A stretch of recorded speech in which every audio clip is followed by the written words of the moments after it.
हमने आंगन नहीं बुहारा, हमने आंगन नहीं बुहारा, कैसे आएंगे प्रभु, कैसे आएंगे प्रभु। हमने आंगन नहीं बुहारा, हमने आंगन नहीं बुहारा, कैसे आएंगे प्रभु, कैसे आएंगे प्रभु। सीताराम सीताराम सीताराम सीताराम, जय जय राम जय जय राम, सीताराम सीताराम।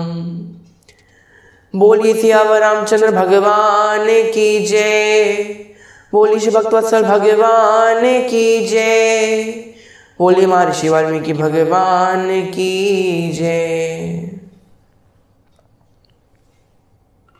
तो भक्तों, जिस प्रकार पिछले भाग में हमने भगवान श्री राम के जन्म में प्रवेश किया, भगवान श्री राम के जन्मोत्सव का सुंदर सा आनंद लिया, यहाँ पर जब भगवान का जन्म हो जाता है, इसके पश्चात कई सारी बधाइयाँ देने के लिए कई सारे लोग आते हैं।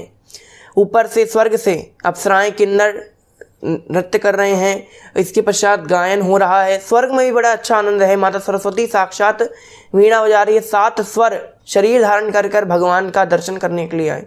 सभी देवता भगवान का दर्शन करने के लिए आते हैं। यहाँ पर जैसा कि हम सभी जानते हैं कि हमारे भारत में जब बालकों का जन्म होता है, एक संतान का जन्म होता है, तब सोहर गाया जाता है। अब यहाँ पर सभी देवांगनाएं आती हैं, सभी स्त्रियां आती हैं नगर की, सभी सोहर गा रही हैं। यहाँ पर माता कौशल्या से सभी प्रश्न करती हैं कि माता कौशल्या, आपको राम जैसा पुत्र कैसे प्राप्त हुआ। तब यहाँ माता कौशल्या उनसे कहती हैं कि ये हमारे पुण्य का नहीं, ये तो हमारे गुरुदेव के पुण्य प्रताप का प्रभाव है कि हमारे जन्म में साक्षात राम जैसे पुत्र का जन्म हुआ। यहाँ पर जब भगवान श्री राम का जन्म हुआ, इसके पश्चात ब्रह्मा जी के आदेश से सभी देवताओं ने, यक्षों ने, गंधर्वों ने, नाग सिद्ध किन्नरों ने, सभी ने अपने अपने अंश को पृथ्वी लोक पर विचरने वाले प्राणियों के अंदर स्थापित कर दिया, जिससे मुख्यतः वानर और अलग अलग प्राणियों के घर में स्थापित कर दिया, जिससे भगवान की सहायता हो सके, आगे आने वाले समय में भगवान की सहायता हो सके। अब यहाँ पर एक प्रश्न उठता है कि भगवान की सहायता वानरों ने क्यों की? भालू और वानरों ने ही भगवान की सहायता क्यों की? बड़े बड़े सिंह होते हैं जंगलों में, बड़े बड़े जीव होते हैं, लेकिन केवल ये वानर, आखिर ये वानर जीव ऐसा ही क्यों जिसने भगवान की सहायता की? ऐसा क्या है? तो अब हम उस कथा में प्रवेश करेंगे कि आखिर वानर ने ही क्यों भगवान की सहायता की। तो आइए आज की कथा को आरंभ करते हैं।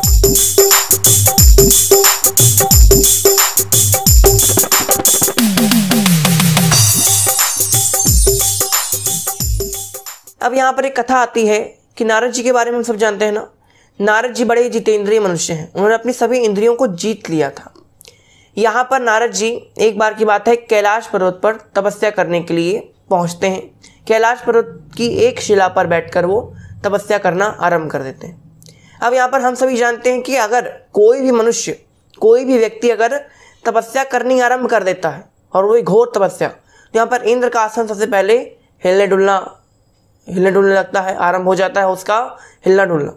यानी इंद्र को अब अपने सिंहासन का डर लगने लगता है कि कहीं कोई मेरा सिंहासन छीन न ले, तो अपने सिंहासन को पकड़ के बिल्कुल बैठ जाता है कि अरे मैं सिंहासन कोई छीन लेगा। यहाँ पर इंद्र के मन में फिर से वही डर आया कि नारद जी तपस्या कर रहे हैं, और तपस्या करने के पश्चात कहीं ये कुछ न कुछ सिद्धि प्राप्त करके मेरा इंद्रासन छीन लिया, तो इन्होंने अगर इंद्रासन छीन लिया तो क्या करेंगे। यहाँ पर अब इंद्र ने अपने जो मित्र थे कामदेव, उनसे कहा कि कामदेव, आप कैलाश पर्वत पर जाइए और नारद को तपस्या करने से रोकिए। आप अपने काम और क्रोध के बाण चलाइए और उसको किसी तरह करके तपस्या करने से रोकिए।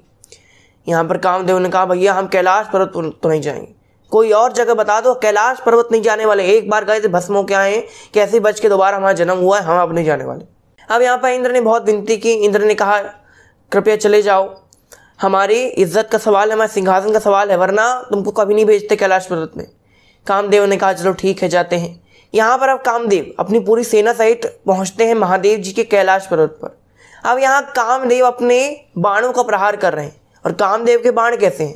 कामदेव के बाण कोई ऐसे अस्त्र शस्त्र नहीं, कामदेव के बाण हैं काम, ईर्ष्या, द्वेष, कपट, लालसा, इच्छाएं, ये सारी चीज़ें कामदेव के बाण हैं। अच्छी अच्छी सुंदरता बना दी, पूरे कैलाश पर्वत को एकदम बढ़िया सुगंधित पुष्पों से महका दिया, तितलियां उड़ना आरंभ हो गई, बड़े बड़े पक्षी कलरव करना आरंभ कर दिया। ये सब कामदेव के बाण हैं। तो इन सभी बाणों को चलाया। इसके पश्चात नारद जी पर बाणों का प्रहार किया, लेकिन वो जो बाण थे कामदेव के, वो नारद जी के पास पहुंचने से पहले ही नष्ट हो जाते थे। अब यहाँ पर जब कामदेव के सारे बाण विफल हो गए, तब यहाँ पर कामदेव नारद जी के चरणों में गिर जाते हैं और उनसे कहते हैं कि महात्मा जी मुझे क्षमा कर दीजिए, मैंने आप पर अपने काम रूपी बाणों का प्रहार किया। तब यहाँ नारद जी, जब उनको पता चलता है कि कामदेव ने मुझ पर प्रहार करने का प्रयास किया, तब नारद जी ने क्रोध नहीं किया। अब यहाँ पर जब नारद जी को क्रोध नहीं आया, तब कामदेव तो और प्रसन्न हैं। अब कामदेव नारद जी की और प्रशंसा कर रहे हैं, कहते हैं कि अरे नारद जी, आप तो भोलेनाथ से भी श्रेष्ठ हैं। भोलेनाथ के ऊपर काम का प्रभाव नहीं पड़ा था। जब उन पर मैंने बाण चलाई थी, तब काम का प्रभाव तो नहीं पड़ा, लेकिन क्रोध उनको आ गया था। आपने तो अपने काम और क्रोध दोनों पर वश पा लिया है। जब यहाँ नारद जी ने सोचा कि वाह, मैं तो महादेव जी से भी श्रेष्ठ हूँ। महादेव जी अपने क्रोध पर नियंत्रण नहीं कर सकते, लेकिन मैंने तो अपने काम और क्रोध दोनों पर नियंत्रण कर लिया है। जबकि ऐसा था नहीं। कामदेव के बाण विफल क्यों हो रहे थे? क्योंकि नारद जी कहाँ बैठे हुए थे? कैलाश पर्वत पर बैठे हुए थे, और कैलाश पर्वत महादेव जी का स्थान। और महादेव जी का जहाँ भी स्थान है, वहाँ पर काम, क्रोध, ईर्ष्या, द्वेष, कपट वो विचरण भी नहीं कर सकते। कामदेव का आना तो बिल्कुल वर्जित है। यानी कामदेव कैसे करके आ गए, लेकिन उनके जो बाण हैं, काम रूपी बाण, उनका आना कैलाश पर्वत पर वर्जित है, इसलिए वो कैलाश पर्वत के निकट आते ही भस्म हो जाते हैं। यहाँ पर नारद जी को ऐसा लगा कि सब मेरे प्रभाव से हो रहा है। वो सब महादेव जी के प्रभाव से रहा था, लेकिन नारद जी को ऐसा लगा कि सब मेरे प्रभाव से हो रहा है। अब नारद जी को अहंकार आ गया।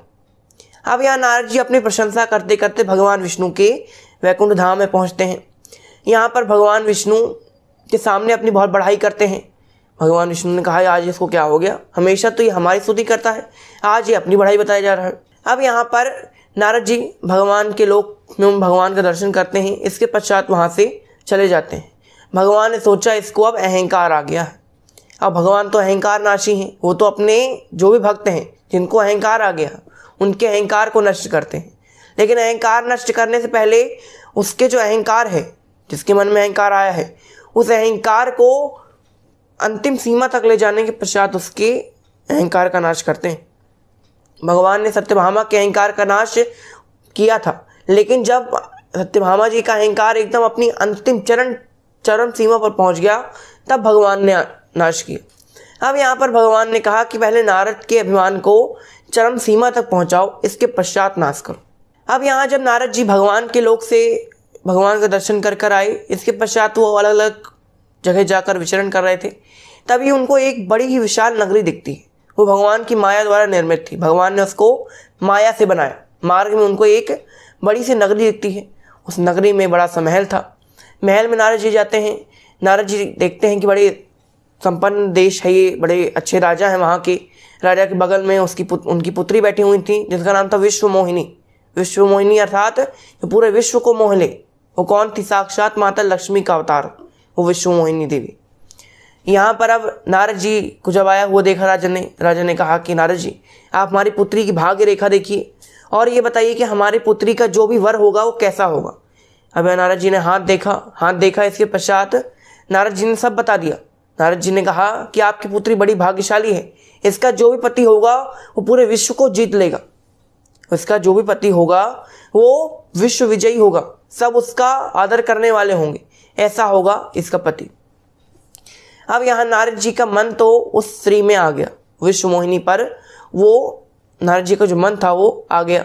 अब यहाँ नारद जी का मन था कि मैं विश्व मोहिनी से विवाह करूं। अब यहाँ नारद जी सोच रहे हैं कि मुझ जैसे सन्यासी ब्राह्मण से कौन विवाह करेगी स्त्री? कोई विवाह करने वाला नहीं है। नारद जी ने सोचा भगवान बड़ी सुंदर है, भगवान विष्णु बड़े सुंदर है, कमल नयन, जिनके नयनों की उपमा कमल की पंखुड़ियों से की जाती है। तब यहाँ पर नारद जी ने कहा कि भगवान का मैं सोच रहा हूँ कि एक दिन के लिए भगवान का चेहरा उधार मांग लूँ। अब यहाँ पर नारद जी भगवान के लोक में जाते हैं। भगवान से कहते हैं, प्रभु मुझे आप अपना चेहरा मुझे उधार में दे दीजिए, थोड़ी देर के लिए दे दीजिए, बाद में मैं आपको दोबारा लौटा दूंगा। अब यहाँ पर भगवान ने कहा, नारद तथास्तु, तुम्हारे हित में जो होगा वो मैं अब करने का प्रयास करूंगा। भगवान ने ये नहीं कहा कि मैं अपना चेहरा देता हूँ, जो तुम्हारे हित में होगा अब मैं करता हूँ। नारद जी को समझ में नहीं आया। नारद जी ने सोचा भगवान ने मुझे अपना चेहरा दे दिया है। नारद जी अब चल पड़े। अब यहाँ पर नारद जी पहुँचते हैं विश्वमोहिनी के स्वयंवर में। विश्वमोहिनी का स्वयंवर आयोजित किया गया था। अब कई सारे देवता, यक्ष, गंधर्व सभी आए हुए थे। यहाँ पर भगवान श्री विष्णु भी एक राजकुमार का स्वरूप बनाकर आते हैं, बैठे हुए हैं, नारद जी के बगल में बैठे। अब यहाँ पर स्वयंवर प्रारंभ होता है। यहाँ पर विश्वमोहिनी सबके सामने से जयमाला लेकर गुजरती। अब यहाँ नारद जी सोच रहे हैं कि जयमाला तो हमको ही डलेगा। भगवान का स्वरूप जो धारण किया है, तो भगवान का स्वरूप धारण किया यानी जयमाला तो हमको ही डलना। अब यहाँ पर नारद जी के सामने से विश्वमोहिनी माता गुजरती हैं, लेकिन कुछ भी देखती तक नहीं। नारद जी को देखकर उन्होंने केवल हंस दिया, लेकिन वो कुछ प्रतिक्रिया नहीं करती। नारद जी के बगल में भगवान विष्णु बैठे हुए थे, एक राजकुमार का रूप बनाकर। उनके ऊपर उन्होंने वरमाला डाल दी। नारद जी को बड़ा क्रोध आया। नारद जी ने कहा, अरे मैंने साक्षात भगवान का रूप धारण किया हुआ है और भगवान को छोड़कर ये बगल वाले राजकुमार को मार डाल रही है। नारद जी ने सोचा ये क्या बात है। अब यहाँ नारद जी ने एक बात नोटिस की कि जब से मैं आया हूँ सब लोग मुझे देखकर हंस क्यों रहे। भैया, लोगों को तो जलना चाहिए, लोग हंस क्यों रहे हैं। अब नारद जी ने सोचा लगता है भगवान ने कुछ ज़्यादा सुंदर चेहरा दे दिया क्या, लड़की बना दिया क्या। अब यहाँ पर नारद जी एक तालाब में पहुँचते हैं, तालाब में अपना चेहरा देखने के लिए। चेहरा क्या देखते हैं कि भगवान ने उनका चेहरा एक बंदर के समान कर दिया। अब यहाँ नारद जी बड़े आग बबूला पहुँचते हैं भगवान के लोक में। भगवान के लोक में पहुँचने क्या देखते हैं कि भगवान के बगल में वो स्त्री बैठी हुई है। वो स्त्री और कोई नहीं, साक्षात माता आदि लक्ष्मी थी। जैसे ही नारद जी को आता हुआ देखा, वो स्त्री माता लक्ष्मी के विग्रह में समा गई। यहाँ पर नारद जी बड़े क्रोध में हैं। नारद जी इतने क्रोध में हैं कि उनका जो संयम है वो पूरा डोल गया। अब यह नारद जी को समझ में नहीं आ रहा है कि उनके मुख से क्या निकलने वाला है, क्या निकलेगा और इसका क्या परिणाम होगा। नारद जी ने भगवान विष्णु को श्राप दिया कि आपने मुझे स्त्री का वियोग दिया है। मेरी विवाह होने वाला था, मेरा विवाह हो जाता उस स्त्री से, आपने मुझे स्त्री का वियोग दिया है। मैं आपको श्राप देता हूँ, आपको भी स्त्री का वियोग अवश्य सहना पड़ेगा और स्त्री के वियोग में आप कई वर्षों तक भटकेंगे वन में। अब यहाँ पर एक श्राप से नारद जी का पेट तो भरा नहीं। अब यहाँ नारद जी ने दूसरा श्राप दिया। नारद जी ने कहा कि जैसा चेहरा आपने मुझे दिया है, एक बंदर बना दिया, वही बंदर आपकी आगे चल के कभी सहायता करेंगे, तब आपको पता चलेगा कि बंदर की क्या अहमियत आपके जीवन में होगी।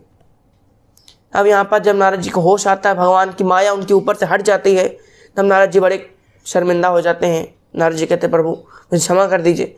प्रभु ने कहा, क्षमा मत मांगिए, ये सब हमारी ही लीला है, हमने ये सब जानबूझकर किया है। नारद जी ने कहा, क्यों। अब यहाँ भगवान कहते हैं कि आगे हमको अवतार लेना ही था, तो उस अवतार के एक निमित्त मात्र थे आप एक निमित्त मात्र थे कि आपने मुझे ऐसा श्राप दिया कि बंदर मेरी सहायता करेंगे और मुझे स्त्री का वियोग सहना पड़ेगा। तो एक कारण आ गया मेरे पास कि स्त्री का वियोग मुझे क्यों सहना पड़ा। इसके पश्चात यहाँ भगवान कौशल्या माता और राजा दशरथ के यहाँ जन्म लेते हैं। यहाँ पर अब दशरथ और कौशल्या कौन है, ऐसा तुलसीदास जी कहते हैं कि दशरथ और कौशल्या पूर्व जन्म में स्वयंभू मनु और शत्रुपा थे। स्वयंभू मनु और शत्रुपा जिनसे बनी नर सृष्टि अनुपा, वही स्वयंभू मनु शत्रुपा ने भगवान श्री विष्णु की अनन्य तपस्या की। उससे प्रसन्न होकर भगवान प्रकट होते हैं। अब भगवान कहते हैं, बताइए आपको क्या वरदान चाहिए। तब यहाँ पर स्वयंभू मनु जी कहते हैं कि हमें आपके समान पुत्र चाहिए। भगवान ने कहा, हमारे समान तो इस दुनिया में कोई नहीं है, हम ही आपके पुत्र के रूप में जन्म लेंगे। तब यहाँ पर स्वयंभू मनु जी ने कहा कि आपके तो कई सारे रूप हैं, हमें कौन से रूप में दर्शन देने हैं आपको कैसे पता होगा। भगवान ने कहा, बताइए आपको कौन सा रूप चाहिए। स्वयंभू मनु ने कहा कि मुझे आप उस स्वरूप में मुझे पुत्र रूप में प्राप्त हों जिस स्वरूप का ध्यान निरंतर काकभुषुंडी जी करते हैं, जिस स्वरूप का ध्यान साक्षात महादेव जी निरंतर, जिनके हृदय में हृदयस्थ हैं, जिनका स्मरण साक्षात महादेव जी दिन रात करते हैं, उस स्वरूप में आप मुझे दर्शन दीजिए। तब यहाँ पर भगवान कहते तथास्तु। इसके पश्चात भगवान राम के अवतार लेते हैं। यहाँ पर जो स्वयंभू मनु जी थे वो दशरथ जी का अवतार लेते हैं। कौशल्या माता जो पूर्व जन्म में शत्रुपा थी, इस जन्म में कौशल्या बनती हैं। इसके पश्चात राम जी उनके घर में जन्म लेते हैं। अब यहाँ पर आगे की जो भी कथाएं हैं, आदि कथाएं हैं, उनके बारे में हम आगे जानेंगे, आगे कथाओं में हम प्रवेश करेंगे। लेकिन आज की कथा को हम यहीं विराम देते हैं। आज के लिए बस इतना ही। आपका बहुत बहुत धन्यवाद। घर पर रहिए, सुरक्षित रहिए, मुस्कुराते रहिए। जय श्री राम।